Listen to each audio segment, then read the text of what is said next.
Bismillahirrahmanirrahim. Assalamualaikum warahmatullahi wabarakatuh. Salam. Alhamdulillahi rabbil alamin. Assalatu wassalamu ala asrafil anbiya wal mursalin sayyidina wa maulana Muhammadin wa ala alihi wa sahbihi ajma'in. Qala Allah ta'ala fil Qur'anil Karim, a'udzu billahi minasyaitonir rajim. Bismillahirrahmanirrahim. Fastamsik billadzi uhiya ilaik innaka ala siratim mustaqim. Wa qala aidan in hadza illa khuluqil awwalin. Inna hadza illa khuluqul awwalin wa innaka la'ala khuluqin 'azim. Shadaqallahul 'azim.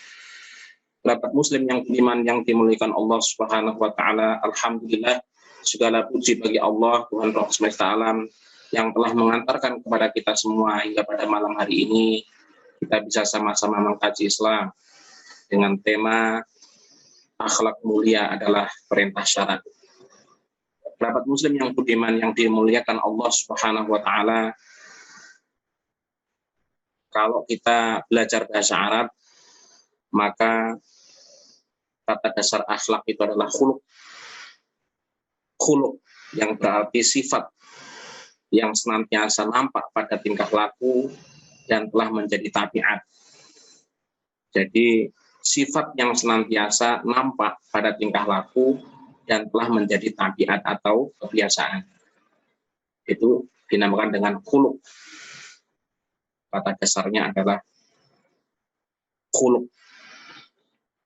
Di dalam Al-Quran surah Asy-Syu'ara ayat yang ke-137.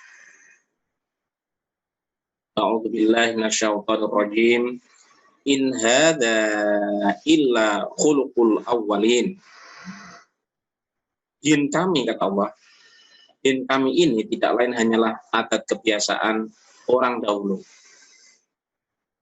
Maksud kata khuluq, di situ ada kata-kata illa khuluqul awwalin. Maksud kata khuluq dalam ayat ini adalah tabiat manusia dahulu dengan adat istiadatnya.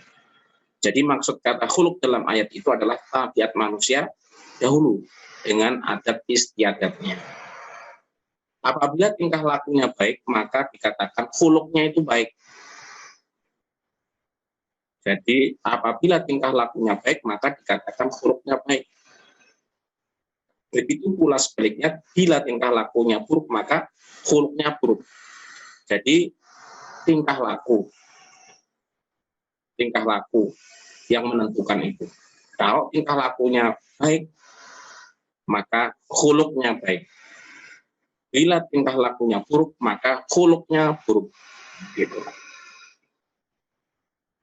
Tetapi menurut syarak, ya, istilah syarak, khuluq itu artinya ajaran agama atau din. Ya. Ajaran agama atau din. Jadi ada menurut bahasa, ada menurut istilah syarak. Jadi menurut istilah syarak, khuluq itu artinya ajaran agama atau din. Sebagaimana firman Allah Subhanahu wa taala di dalam Al-Qur'an surah Al-Qalam ayat yang keempat. A'udzu billahi minasyaitonir rajim. Wa innaka la'ala khuluqin 'adzim. Yang artinya wallahu alam. Dan sesungguhnya kamu benar-benar berbudi pekerti yang agung. Jadi di situ ada kata-kata khuluq juga. Khuluqin 'adzim. Wa innaka la'ala khuluqin 'adzim. Dan sesungguhnya kamu benar-benar berbudi pekerti yang agung. Maksud kalimah atau kata khuluq, ya, khuluqul 'adzim atau akhlak yang agung itu adalah din atau ajaran agama yang mulia. Din yang mulia atau yang agung. Disebabkan seruan ayat itu menunjukkan arti khuluq sebagai din, sebagai ajaran agama. Kemudian mari kita simak bersama-sama rangkaian ayat-ayat yang menjelaskan firman Allah Subhanahu wa taala tersebut. Di dalam Al-Qur'an surah Al-Qalam ayat 1 sampai 6. A'udzubillahi minasyaitonir rajim. Bismillahirrahmanirrahim. Nun wal qalam wa ma yasturun. Ma anta bi ni'matika bi majnun wa inna laka la ajran ghairu mamnun wa innaka la ala khuluqin 'azim. Yang artinya wallahu alam. Nun, demi kolam dan apa yang mereka tulis berkat nikmat Rabbmu, kamu Muhammad sekali-kali bukanlah orang gila dengan ajaran dan tingkah lakunya. Sesungguhnya bagi kamu benar-benar pahala yang besar yang tidak putus-putusnya, dan sesungguhnya kamu benar-benar berbudi pekerti yang agung. Maka kelak kamu akan melihat, dan mereka orang-orang kafir pun melihat, siapa di antara kamu yang gila. Ikhwani fillah rahimakumullah. Dalam pembahasan ini mereka menganggap bahwa risalah yang disampaikan oleh Rasulullah Shallallahu Alaihi Wasallam adalah gila, yang menjadi masalah bagi kaum kafir Makkah saat itu. Sebenarnya adalah din atau ajaran yang dibawa oleh Rasulullah, dan bukanlah sifat tingkah laku Nabi itu sendiri yang bertabiat baik atau terpercaya dan sebagainya. Karena sebelum beliau diutus menjadi Nabi pun, orang-orang Quraisy telah mengakui bahwa beliau adalah orang yang baik akhlak tingkah lakunya, sehingga beliau diberi gelar Al-Amin atau yang dipercaya. Oleh karena itu, arti khuluq dalam ayat ini adalah din atau agama. Ini seperti yang dijelaskan di dalam tafsir Al-Jalalain. Kemudian, berbicara tentang akhlak memang berbicara tentang tingkah laku. Berbicara tentang akhlak memang berbicara tentang perangai. Berbicara akhlak memang berbicara tentang budi pekerti atau orang sekarang mengatakan moral. Akhlak juga merupakan perwujudan dari pemahaman seseorang tentang tingkah laku. Jadi akhlak sebagai perwujudan dari pemahaman seseorang tentang tingkah laku. Misalnya, masyarakat barat yang bebas dan sekuler memiliki tingkah laku yang terbebas dari berbagai aturan. Karena apa? Karena pemahaman mereka tentang kehidupan memang seperti itu. Jadi berangkat dari pemahamannya. Tingkah laku itu berangkat dari pemahaman. Kondisi tersebut tentu sangat berbeda dengan kondisi masyarakat Islam. Sangat berbeda. Yang segala pikiran dan tingkah lakunya selalu terkait dengan syariah Islam atau hukum syara. Hanya saja harus dipahami bahwa pandangan Islam tentang akhlak memang bersifat khas, unik, berbeda dengan pandangan masyarakat umumnya. Perbedaan itu dapat dipahami dari beberapa konsep sebagai berikut. Yang pertama, Islam tidak hanya memahami akhlak dari segi tingkah laku dan sifat moral belaka. Jadi sekali lagi, Islam tidak hanya memahami akhlak dari segi tingkah laku dan sifat moral belaka, tetapi akhlak merupakan salah satu dari berbagai hukum Islam. Maka artinya apa di sini? Artinya ada hukum Allah yang berkait dengan ibadah, seperti sholat, saum, zakat, haji, dan sebagainya.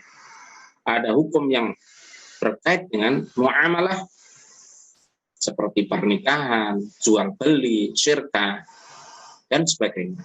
Dan ada pula hukum tentang sifat-sifat tingkah laku yang kemudian kita sebut dengan akhlak. Itu yang pertama. Yang kedua, Islam menentukan bahwa akhlak yang baik atau buruk tidak bisa ditentukan oleh manusia sesuai realitas. Tidak bisa. Jadi akhlak baik atau buruk tidak bisa ditentukan oleh manusia sesuai realitas, sesuai perkembangan zaman misalnya, atau suara mayoritas, kehendak masyarakat. Tidak.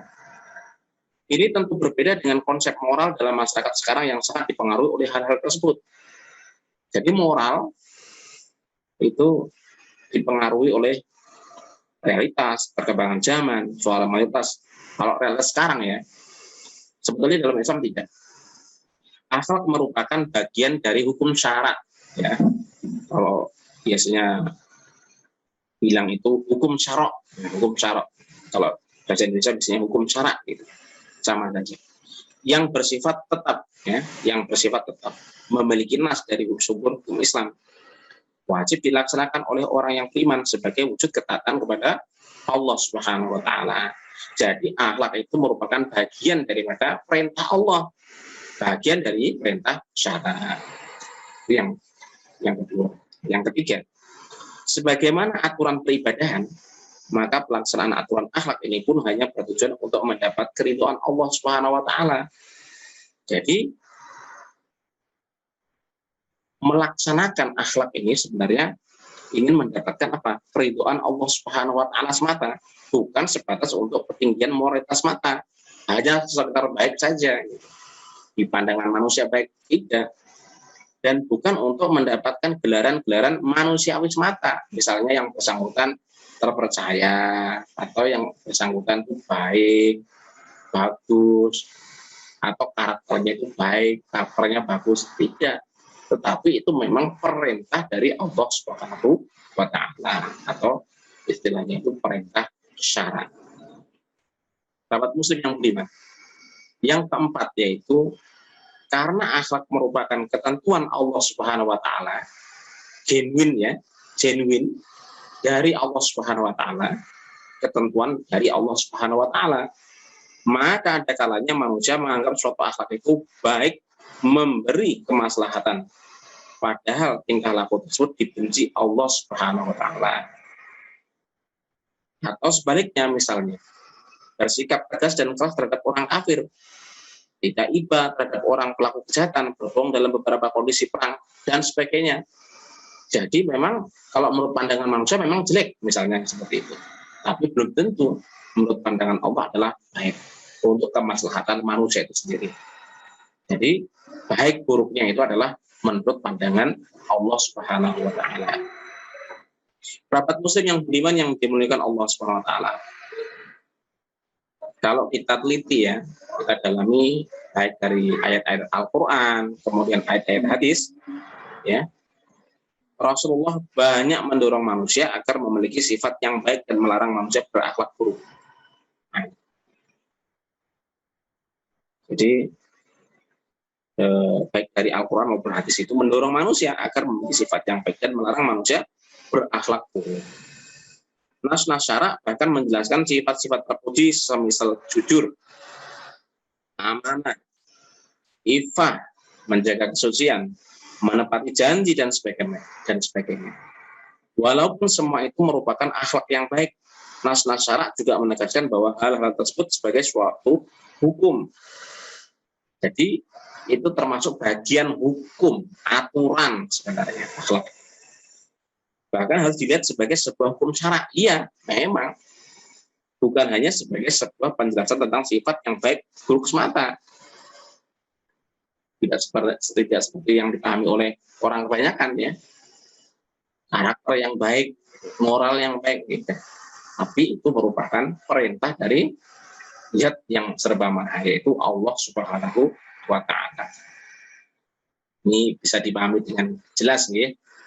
Orang-orang yang memiliki akhlak yang baik haruslah dinilai sebagai pelaksanaan perintah Allah Subhanahu wa taala. Jadi orang yang berakhlak baik itu nilainya atau bisa dinilai karena yang bersangkutan adalah melaksanakan perintah Allah Subhanahu wa taala.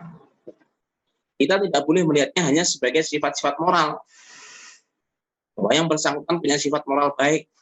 Tidak seperti itu, karena seorang muslim telah diperintahkan untuk melaksanakan hukum-hukum syara, walaupun hukum-hukum itu berupa akhlak atau tingkah laku. Kebetulan saja berkaitan dengan akhlak atau tingkah laku. Seorang muslim tidak diperintahkan untuk hanya memiliki sifat-sifat moral semata. Kalau di negeri-negeri kaum muslim itu biasanya sebatas itu biasanya, termasuk di negeri kita. bagaimana berkarakter baik. Dari berbagai macam karakter, kemudian diringkas menjadi 18 kalau di pelajaran sekolahan itu ya. Padahal itu adalah karakter-karakter yang baik itu dalam Islam, akhlak yang mulia itu adalah bagian dari perintah Allah Subhanahu wa taala, perintah syarat. Oleh karena itu, ya, baik buruknya akhlak itu seseorang itu hanya dinilai berdasarkan nas syarat semata. Ini jelas, ini clear. Sahabat muslim yang beriman yang dimuliakan Allah Subhanahu wa taala. Allah Subhanahu wa taala memerintahkan bersifat jujur dan melarang bersifat dusta. Bukan hanya berdasar karena sifat-sifat itu patut dicontoh. Tidak semata-mata itu, tetapi lebih daripada itu.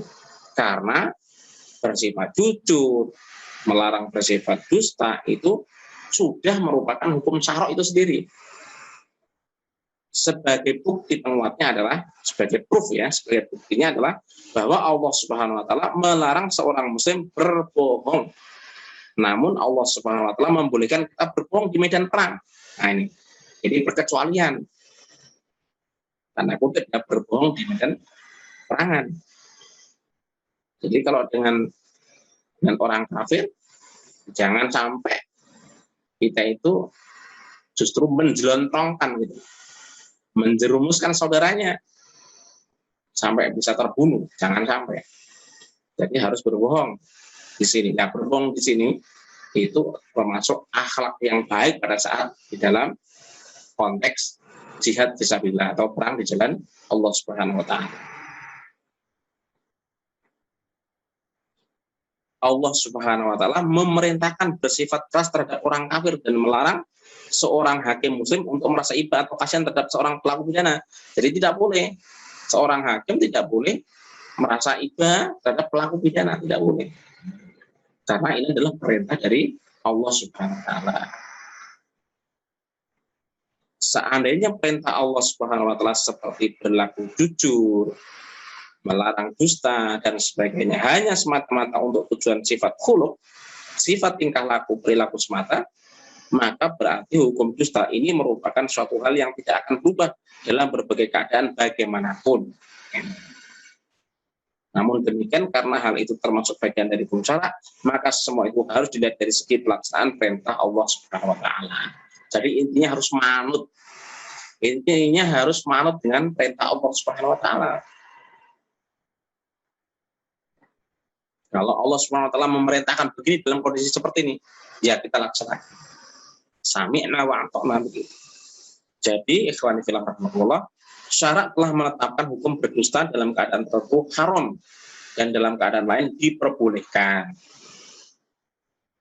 Oleh karena itu, sahabat muslim yang budiman, hukum-hukum syarak tidak boleh dijadikan hanya sekedar diambil sifat akhlaknya saja atau diambil dari segi sifat manfaatnya saja, melainkan harus diperlakukan sebagai sebuah perintah hukum. Dengan kata lain, perlu ditekankan bahwa ajakan kepada manusia untuk berakhlak bukan hanya karena sifatnya saja, tetapi justru harus ditekankan bahwa hal itu termasuk bagian dari hukum syarak.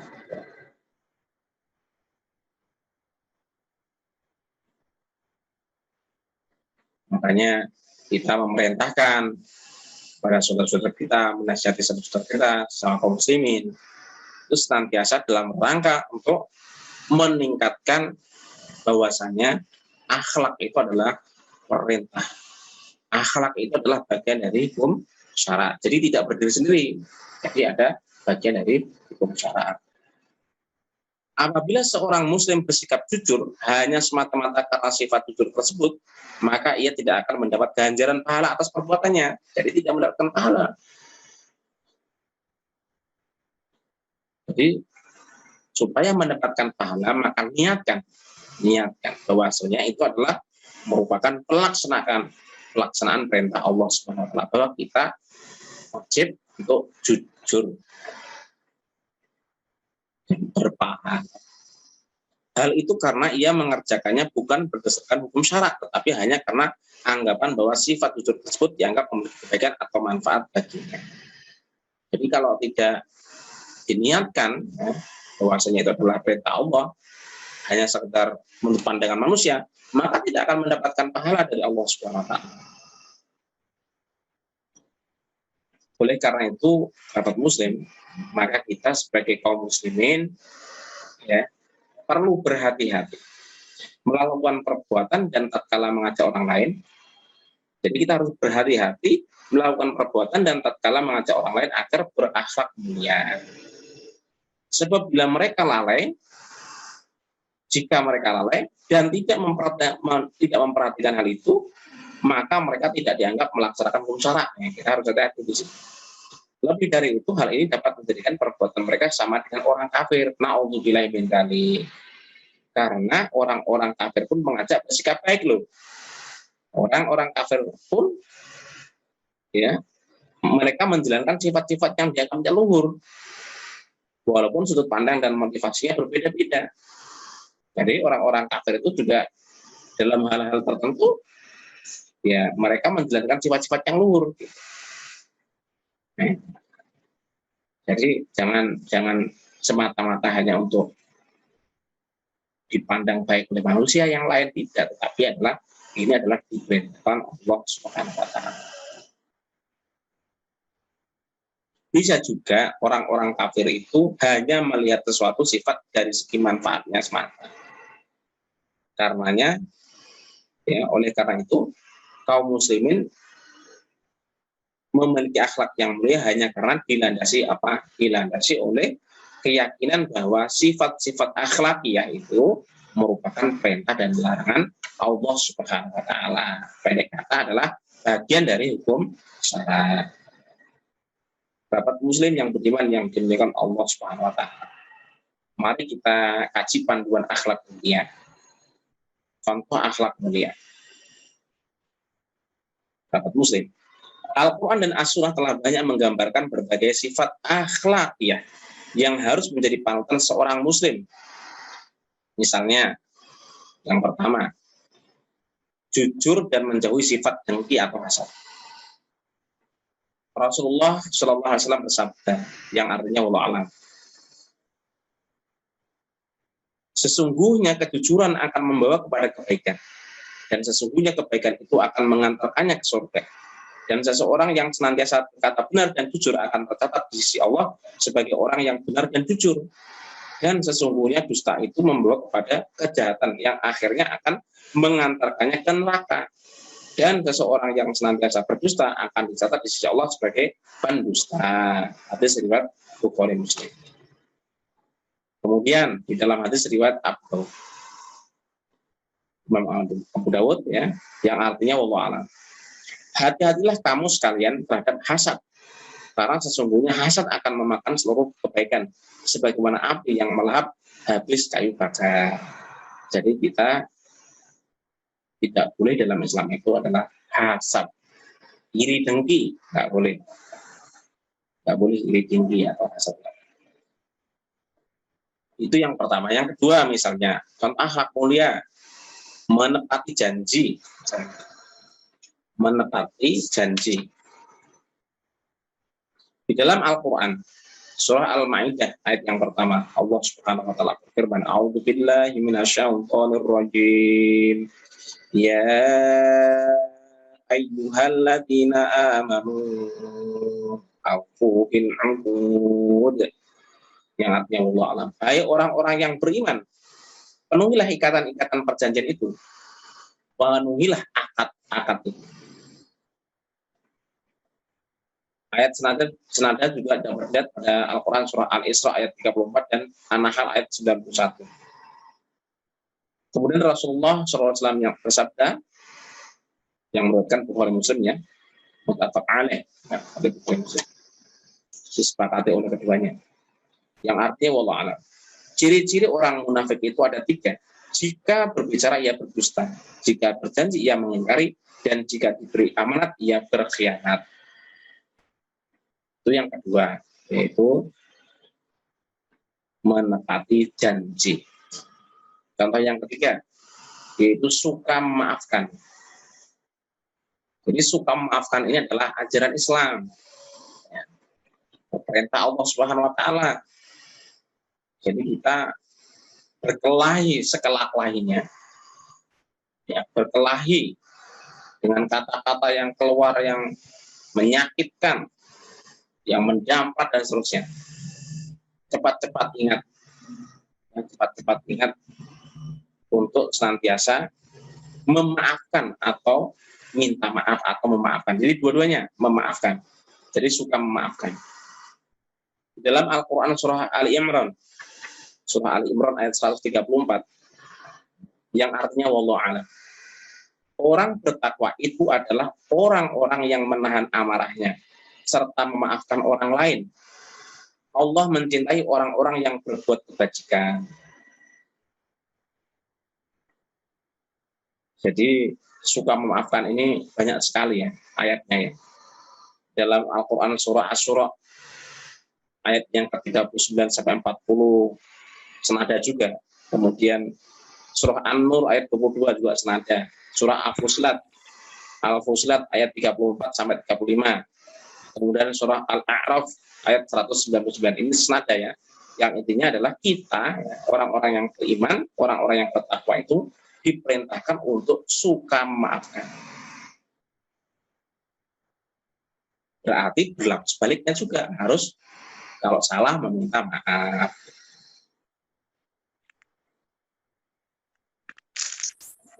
Kemudian dalam sebuah hadis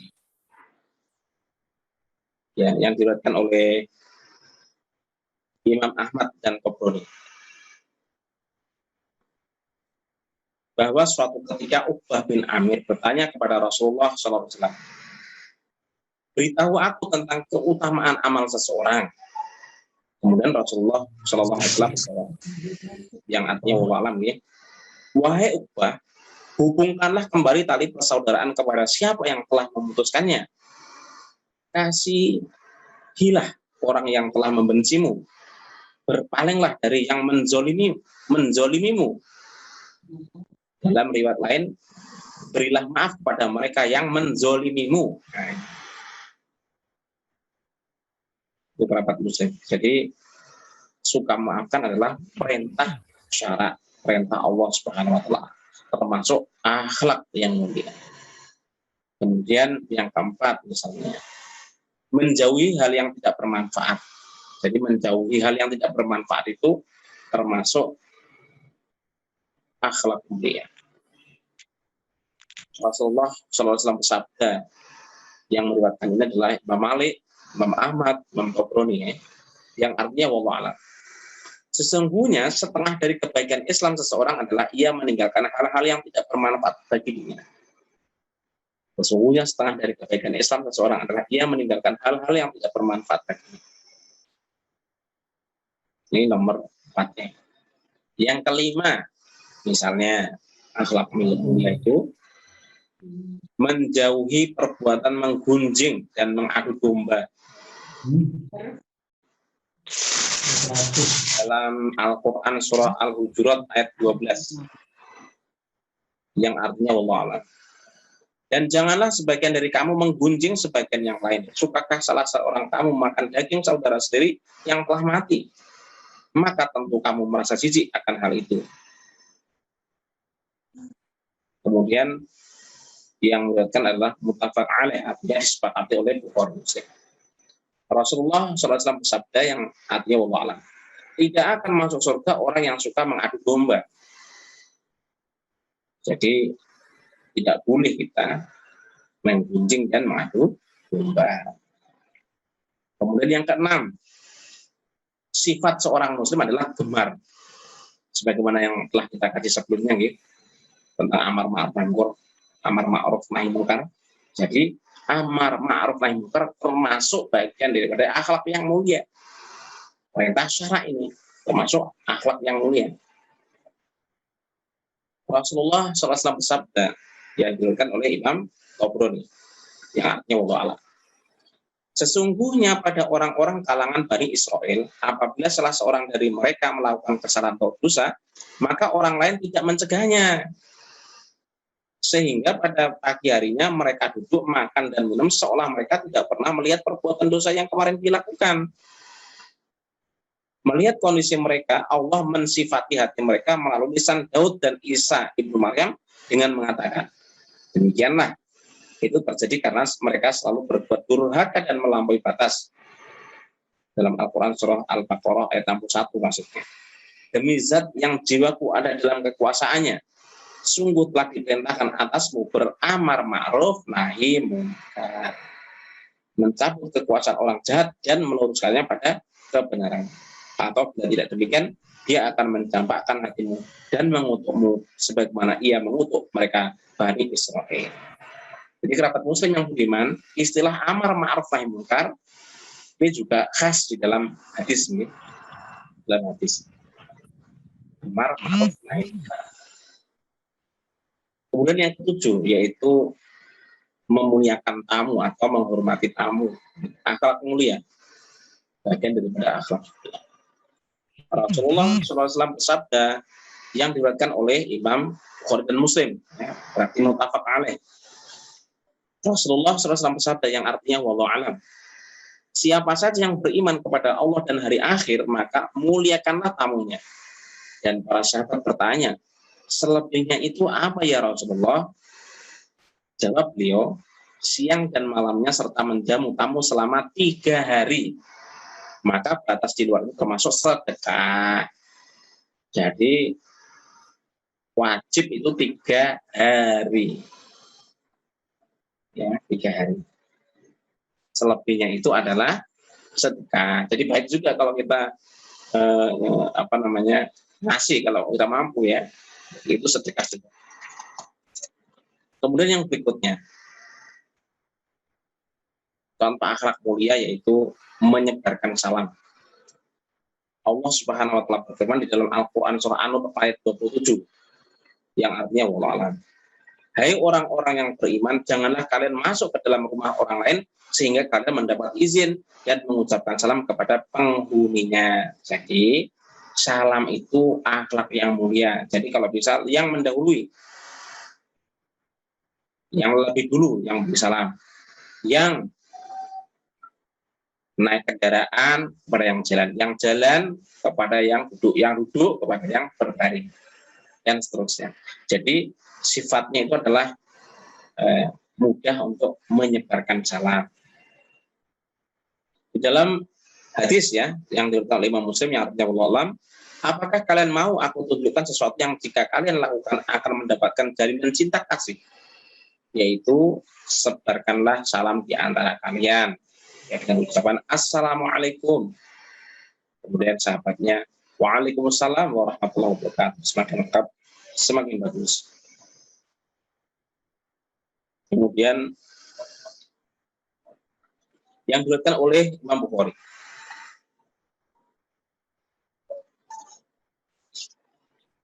salah seorang sahabat Abdullah bin Umar sering berkeliling di pasar.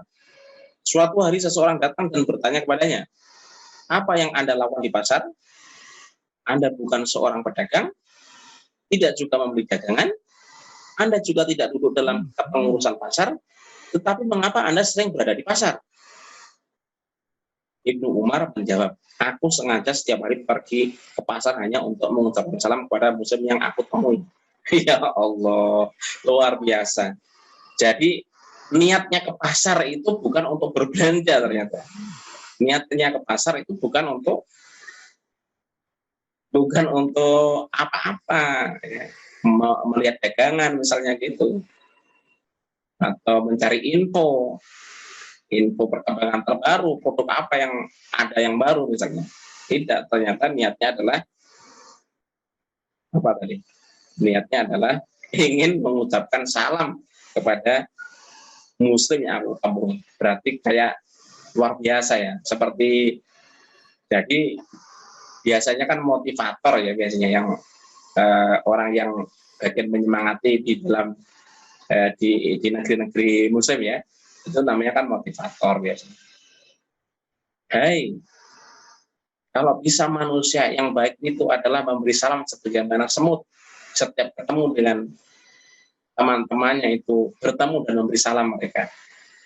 Nah, ternyata ini yang mencontohkan ini adalah Abdullah bin Umar ya. Jadi Abdullah bin Umar ini sering berkeliling di pasar hanya untuk memberi saran. Mungkin kalau orang kita mungkin ngapain gitu ya. Tapi karena niatnya ya, namanya dalam Islam itu kan niat ya. Innamal a'malu binniyat wa innama likulli imrin ma nawa.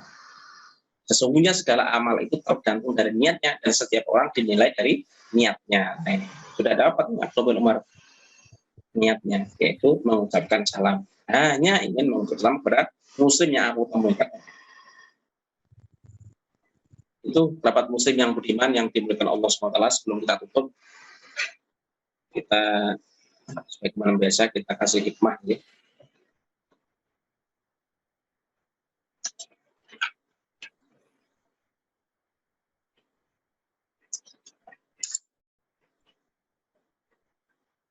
Yaitu kita nukilkan surah Luqman ya. Kalau akhlak mulia ini biasanya surah Luqman ya, pelajaran-pelajaran yang baik.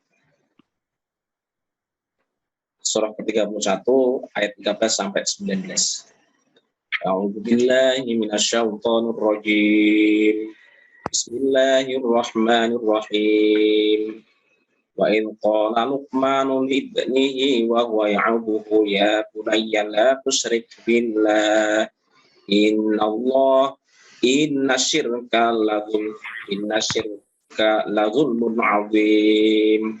Wassaynal insana biwalidayhi hamalatu ummuhu wahnan 'ala wahnin wa fisaluhu fi 'amaini an ishkur li wa liwalidayka ilayyal masir. فإن جاهداك على أن تشرك بما ليس لك به علم فلا تطعهما وصاحبهما في الدنيا معروفا واتبع سبيل من أناب إلي ثم إلي مرجعكم فأنبئكم بما كنتم تعملون Ya bunayya innaha in takum mithqala habatin min khardalin fatakun fi sakharatin aw fis samawati aw fil ardi ya'ti biha Allah innallaha latiful khabir. Ya bunayya aqimis sholata wa'mur bil ma'rufi wanha 'anil munkari wasbir 'ala ma ashabak. Inna dzalika min azmil umur. La tusy'ir khaddaka lin-nasi wa la tamshi fil ardi maraha. Innallaha la yuhibbu kulla mukhtalin fakhur. Waqsid fi masjidika waghdud min sautik. Inna ankaral aswati la sautul hamir. Yang artinya wallahu a'lam. Dan ingatlah ketika Luqman berkata kepada anaknya, ketika ia memberikan pelajarannya, hai anakku, janganlah kamu mempersekutukan Allah. Sesungguhnya mempersekutukan Allah itu adalah benar-benar kezaliman yang besar. Dan kami, kata Allah, perintahkan kepada manusia berbuat baik. Nih, berbuat baik kepada kedua ibu dan bapaknya, ibunya yang telah mengandungnya dalam keadaan lemah, yang terus bertambah dan menyapinya dalam 2 tahun. Bersyukurlah kepadaku dan kedua orang ibu dan bapakmu. Hanya kepadakulah tempat kembalimu. Hanya kepadakulah tempat kembalimu. Dan jika keduanya memaksa kamu untuk mempersekutukan aku dengan sesuatu yang tidak ada pengetahuan tentangnya, maka janganlah kamu mengikuti keduanya. Dan pergaulilah keduanya dengan baik. Dan ikutlah jalan orang yang kembali kepadaku. Kemudian hanya kepadakulah tempat kembalimu. Maka kelak akan kuberitakan kepadamu apa saja yang telah kamu kerjakan. Kemudian Luqman berkata, hai anakku, sesungguhnya tidak ada sesuatu perbuatan seberat biji sawi dan berada di dalam batu atau di langit atau di dalam bumi, pastilah Allah akan mendatangkannya, membalasnya. Sesungguhnya Allah maha halus lagi maha mengetahui. Hai anakku, dirikanlah sholat dan suruhlah manusia mengerjakan yang baik dan cegahlah mereka dari perbuatan yang mungkar dan bersabarlah terhadap apa yang menimpa kamu. Sesungguhnya yang demikian itu hal-hal yang diwajibkan oleh Allah. dan janganlah kamu memalingkan mukamu dari manusia karena sombong, dan janganlah kamu berjalan di muka bumi dengan angkuh. Sesungguhnya Allah tidak menyukai orang-orang yang sombong lagi membanggakan diri. Dan sederhanakanlah kamu dalam berjalan dan lunakkanlah suaramu. Sesungguhnya seburuk-buruk suara adalah suara keledai. Sahabat muslim yang budiman yang dimuliakan Allah Subhanahu wa taala. Jadi berakhlak mulia itu bukan semata-mata persoalan moral belaka, tapi akhlak mulia itu jelas, nyata, gamblang. Ya, buktinya adalah merupakan perintah Allah Subhanahu wa taala. Merupakan perintah dan larangan Allah Subhanahu wa taala. Atau istilahnya perintah syara. Jadi akhlak mulia itu adalah bagian dari perintah syara. Demikian kerabat muslim yang beriman yang dimuliakan Allah Subhanahu wa taala, agar kita senantiasa berakhlak mulia sesuai dengan tuntunan Al-Quran dan As-Sunnah, tuntunan Rasulullah SAW. Amin, amin ya rabbal alamin. Demikian yang dapat disampaikan dalam kesempatan malam hari ini. Mudah-mudahan ada manfaatnya. Kurang lebihnya mohon dimaafkan. Kalau kalian diikhlaskan, kalau ada kebenaran datangnya dari Allah Subhanahu wa taala, maka kita wajib untuk sami'na wa ata'na, mendengar dan taat seluruh zahir dan batin. Amin, amin ya rabbal alamin. Kita akhiri dengan istighfar, doa Qiyamul Majlis. Astagfirullahaladzim, astagfirullahaladzim, astagfirullahaladzim. Subhanakallahumma bihamdika asyhadu an la ilaha illa anta astaghfiruka wa atubu ilaik. Amin, amin, amin ya rabbal alamin. Assalamualaikum warahmatullahi wabarakatuh. Waalaikumsalam warahmatullahi wabarakatuh. Jazakumullah khairan katsira Ustaz. Hadirin masyiral hadirin rahimakumullah. Nggih. Jazakallahu khairan. Wa iyyakum. Jam kami nggih. Mudah-mudahan amin. Waalaikumsalam warahmatullahi wabarakatuh. Mudah-mudahan bisa istiqomah terus nggih. Istiqomah terus sebagai bekal kita akhirat kelak. Amin, amin ya rabbal alamin. Nuhun. Nggih, ulun tutup nggih. Makasih Ustaz. Oke, kami Ustaz. Waalaikumsalam warahmatullahi wabarakatuh. Waalaikumsalam Waalaikumsalam warahmatullahi wabarakatuh.